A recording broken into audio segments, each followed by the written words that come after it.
Mana posisi Allah Ta'ala juga hadiah. Kalau ada yang mengatakan Allahu Akbar, juga saja, biasa-biasa saja, Allah Ta'ala tidak memandang kita.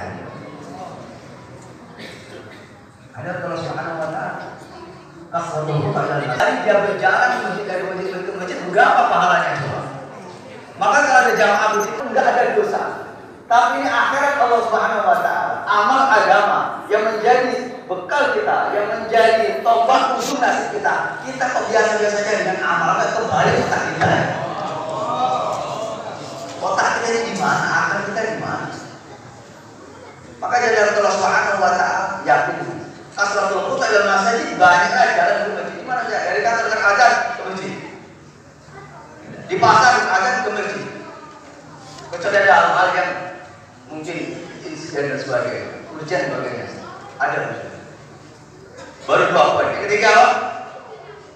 Iktidal sholat atau sholat, yaitu menunggu sholat, kemudian untuk sholat berikutnya. Nah kita duduk di sini dari maghrib sampai isya, nggak terasa sudah 5 menit. Ini pun menggugurkan dosa-dosa kita. Oh sudah nanti isya, saya menunggu ke subuh. Wah tapi kok lama ya?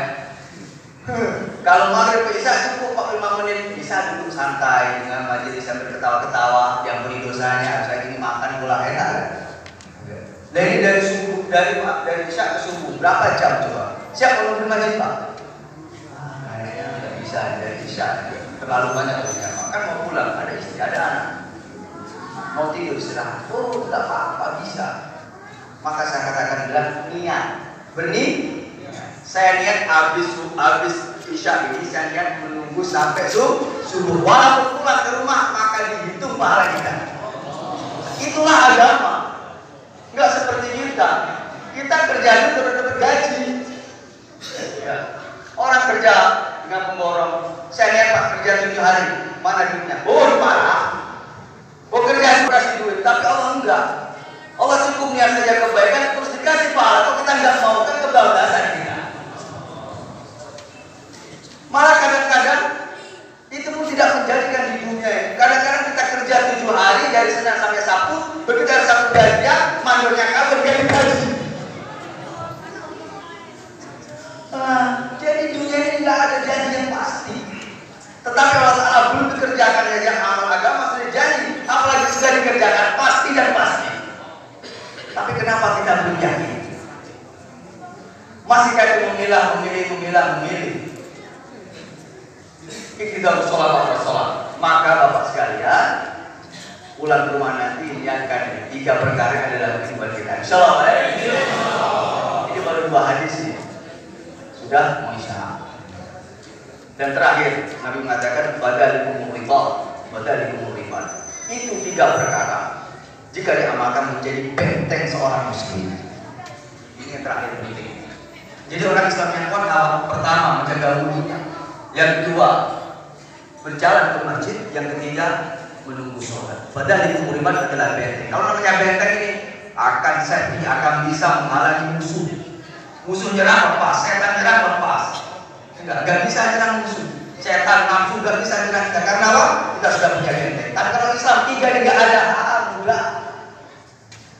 Kemasukan, kerasukan, kalau kan sholat itu Ustaz kok teman saya kok seperti anak kawan, tanya kejinan. Oh, enggak saya jamaahnya. Ditanya, zuhur sholat Ustaz. Maghrib sholat. Isya sholat. Apa yang enggak sholat? Subuh Ustaz. Nah, di subuh itu jadi kamu masuk. Dalam subuh tadi, padahal itu mau lupa. Maka jaga kan? Ada kalau Subhanahu wa Ta'ala, maka kita kumpul di sini. Ini maksudnya. Bagaimana sisa waktu kita ada kesempatan untuk menghidupkan itu. Insyaallah ya. Maka kalau kita berniat, atau niat itu enggak baik, itu enggak mungkin. Kita pulang ke rumah. Jadikan masjid-masjid kita semangat lagi, kita ulang kalau kita mengaji.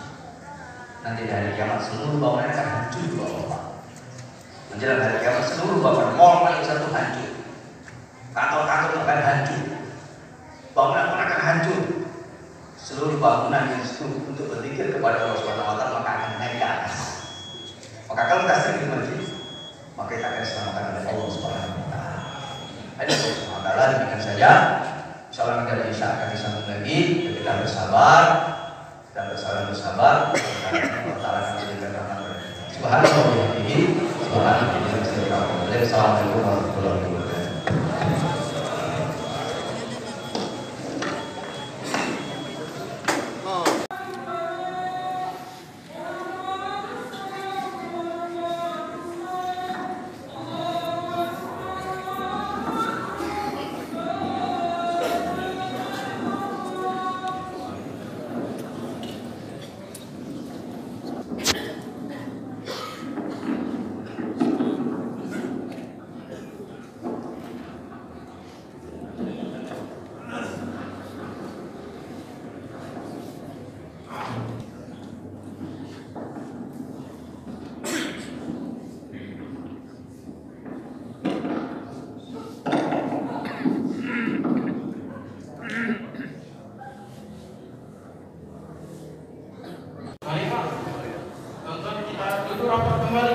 Kita hidupkan sunnah yang mulia bagi Nabi SAW. Nabi SAW sabdakan, "Man ahya sunnati faqad ahabbani, wa man ahabbani kana ma'i saja." Barang siapa yang menghidupkan sunnahku, kata Nabi, sungguh dia cinta padaku. Barang siapa yang cinta padaku akan di surga bersama. Mari Pak, sama-sama Pak, kita buktikan cinta kita kepada Nabi SAW dengan apa? Dengan menghidupkan sunnah Nabi SAW. Mari Pak, Masya Allah. Di balik semua ada kekuatan makhluk, tapi di balik sunnah